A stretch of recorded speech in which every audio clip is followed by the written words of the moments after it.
billion years ago. Wherever you came from, Diana Taurasi, you're gone now, I guess. Point being, Sue Bird sounds like she's trying to cover for her homegirl. And on her podcast, along with the cringe is coming, Megan Rapinoe, she makes these comments. And I guess she thinks that fans, sports fans, look, Sue Bird, let me tell you one thing about the new fans that came in, all right? They weren't. The discussion centers on Sue Bird and Diana Taurasi, with the claim being made that Bird is downplaying and misrepresenting what's really been happening with the way Caitlin Clark has been treated on the court.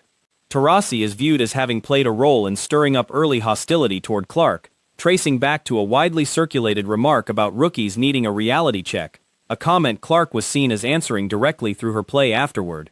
Bird, appearing on a podcast alongside Megan Rapinoe, offered comments seen as an attempt to shield Taurasi and downplay the situation.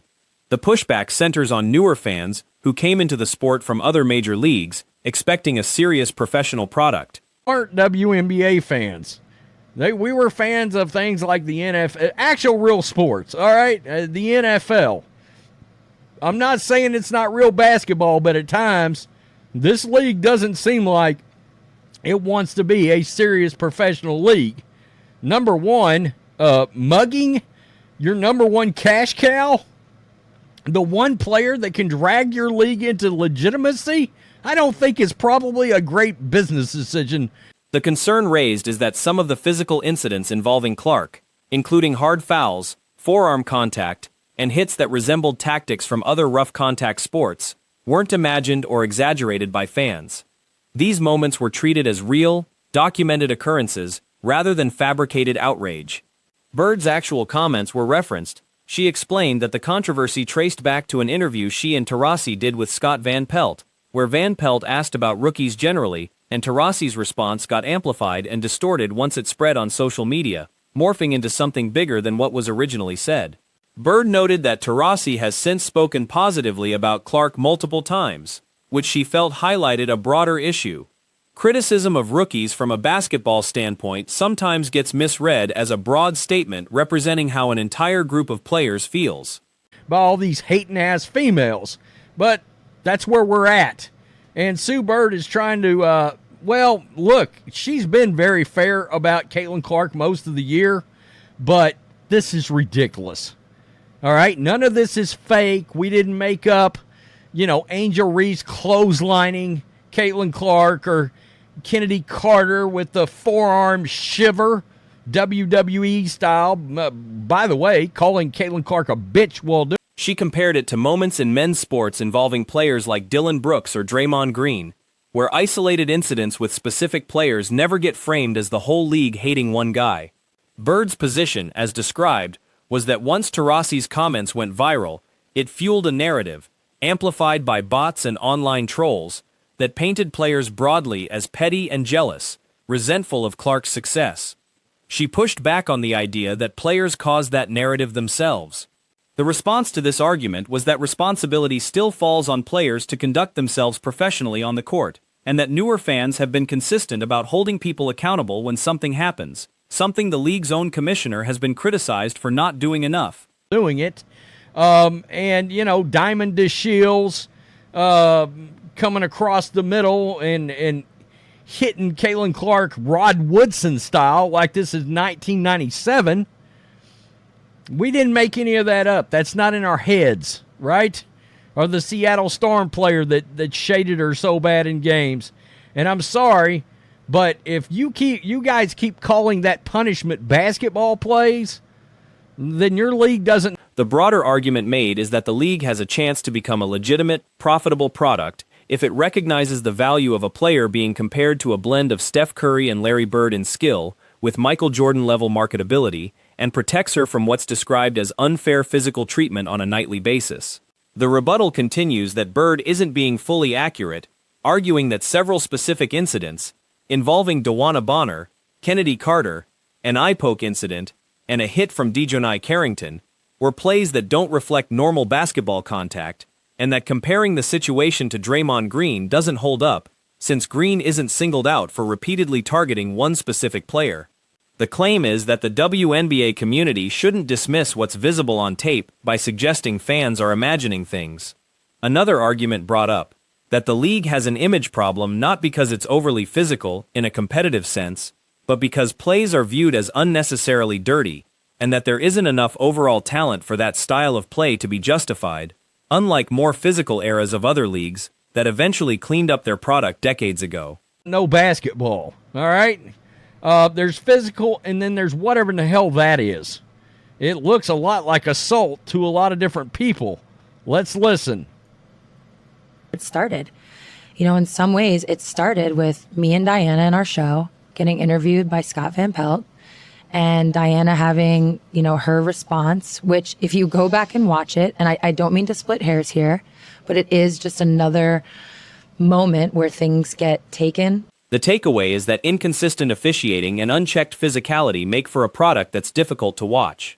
Additional criticism pointed to other former players seen as reinforcing the same negative rhetoric toward Clark early on, with the broader complaint being that women's sports coverage leans too heavily into activism at the expense of promoting entertaining competition, with Clark being singled out as an exception who draws in casual fans wanting to watch basketball for its own sake. The final point made is that despite Bird avoiding direct criticism of Clark all year, her recent comments are viewed as an attempt to gloss over real problems, given that none of the physical incidents referenced were fabricated by fans. They were plays that actually happened on the court, not manufactured controversy. The frustration extends to how new fans have been characterized as lacking basketball knowledge, despite decades of experience watching the sport through eras defined by physical, competitive rivalries. Onto social media, and they just grow and people spew, and it turns into something that you can't even recognize within 24 hours. Scott Van Pelt did ask Diana a question about rookies. Now, was Dee talking about Caitlin or not? You have to ask her. If I can get ahead of myself for a second, Diana has been so complimentary of Caitlin since, which to me just really speaks to the issue, which is at times people have been negative towards some of these rookies. Right? The stakes are framed around what happens to the league's relevance and attention if Clark were to be seriously injured and sidelined, with a nod to how ratings and attendance numbers have shifted once she was out of postseason contention. Sophie Cunningham's shoes are flying off shelves the same way Caitlin Clark's sneakers did. That's real star power. Right?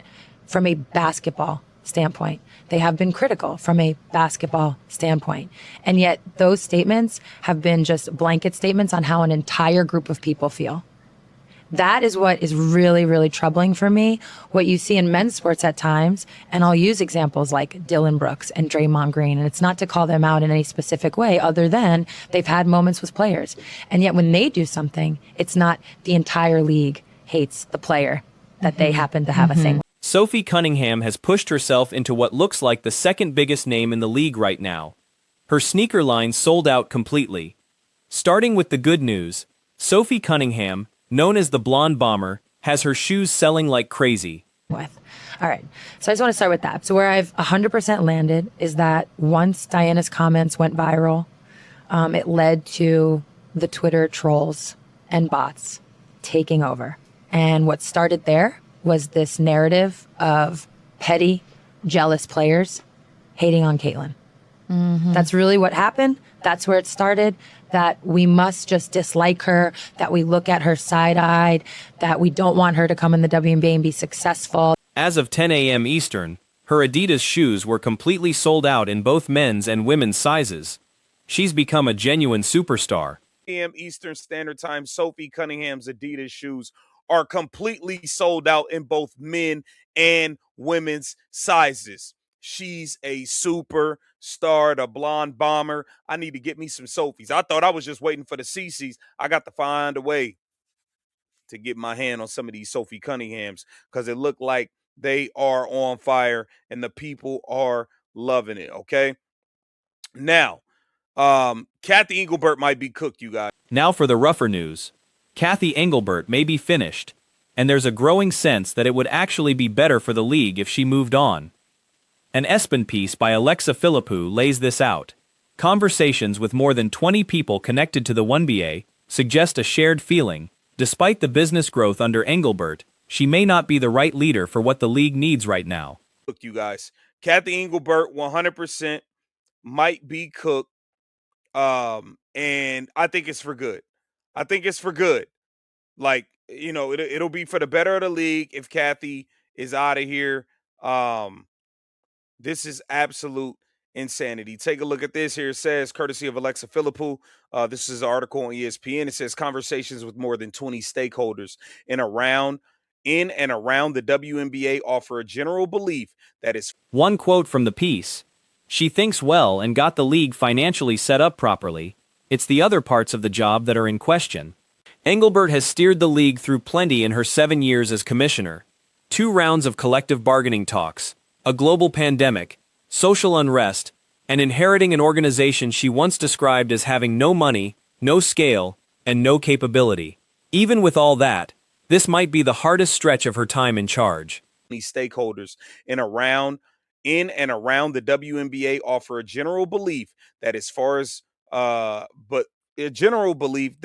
for as much business growth as Kathy Engelbert has overseen, she's not the right person to navigate the demands the league currently faces and what its stakeholders now need. Here's a quote. I do think Kathy thinks well. She's done her job. She got us financially set up the right way. It's the other pieces that we are talking about.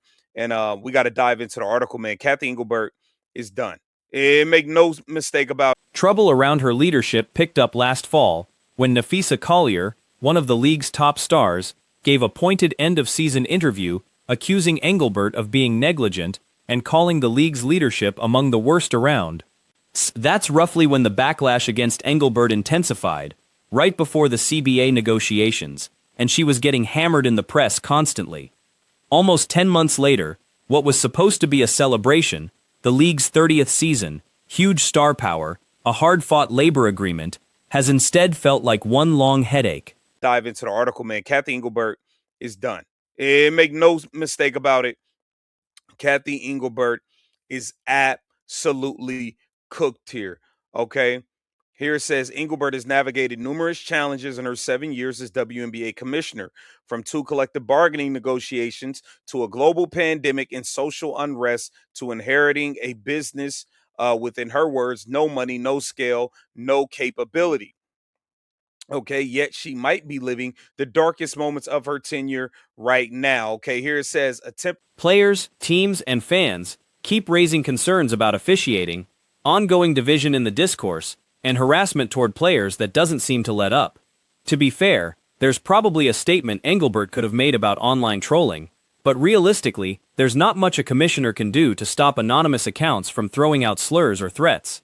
That part isn't really on her. Now, okay, here it says a tempest surrounding her leadership emerged last fall when Nafisa Collier, one of the league's biggest stars, said in an explosive end-of-season interview, Kathy Engelbert was negligent in her governance and that the WNBA had the worst leadership in the world. And I don't think Nafisa Collier is wrong. This is when Kathy Engelbert got blasted before the CBA negotiations. She was all over the damn news. So it's just kind of piggybacking off of that. Here it says nearly 10 months later. Everything else, though, has been handled poorly, and it may be time for a change. Then there was the incident last month with Alyssa Thomas, who shoved her fist into Indiana Fever guard Caitlin Clark's throat during a game. That moment really got fans and critics fired up. Even the league's after-the-fact review, which gave Thomas a flagrant 2 foul and a 1-game suspension, turned into a whole ordeal. Off of that, here it says nearly 10 months later, what should be a celebratory summer of the league's 30th season of the W's brilliant star power and of making it through strenuous labor negotiations with a historic agreement has instead felt like one exasperation. Players, teams, fans consistently and loudly voice frustrations over officiating and divisive discourse, and increased harassment toward players seem never ending. Now, I will say this. I guess Kathy could come out. Reports say NBA Commissioner Adam Silver personally advised Engelbert that Thomas should be suspended. Thomas maintained the play was accidental and said she faced harassment and death threats afterward, and she criticized Engelbert for staying quiet on the matter. 2 weeks after that, a group of Republican members of Congress sent Engelbert a letter demanding accountability over repeated incidents involving Clark, who has increasingly become a political flashpoint. I guess Kathy could have came out and made a statement about online trolls or whatever. But I'm gonna be real with you. I don't really think there's nothing Kathy could do to stop a random online troll that wants to call people racist names from a burner account, or a better that wants to attack players for a burner account from a burner account. I don't really think. Pardon me. I don't really think there's anything Kathy Engelbert can necessarily do about that. If I'm just going to be completely honest with you, if some Coming out afterward and essentially admitting the league wasn't prepared for the Clark effect is, on its own, something that could get someone fired. On top of all that, Engelbert's perceived silence, both publicly and within league circles, has reignited scrutiny of her leadership. One team executive told ESPN that with everything going on, it's felt at various points like nobody knows where she is. completely honest with you, if somebody wants to do something from a burner account, that's what they're going to do. But outside of that, I think Kathy Engelbert has been piss poor, and it is time for her to actually go. Now, here it says an in-game incident last month with Alyssa Thomas, when Alyssa Thomas pushed her fist into Indiana Fever star guard Caitlin Clark's throat, especially galvanized fans and critics. It says even the league's retroactive assessment of Thomas getting a flagrant 2 foul and a 1-game suspension turned into a spectacle. Reports More than 20 people connected to the league, owners, front office staff, players, and other insiders, all speaking anonymously, generally agree that despite the business growth, she isn't equipped to handle what the league needs today. Things have shifted a lot. A new TV deal, Clark's arrival, bigger contracts, private travel, and stakeholders feel the moment calls for someone more hands-on. Again, the sentiment from insiders is that she handled the financial side well, but the rest of the job is where the concern lies.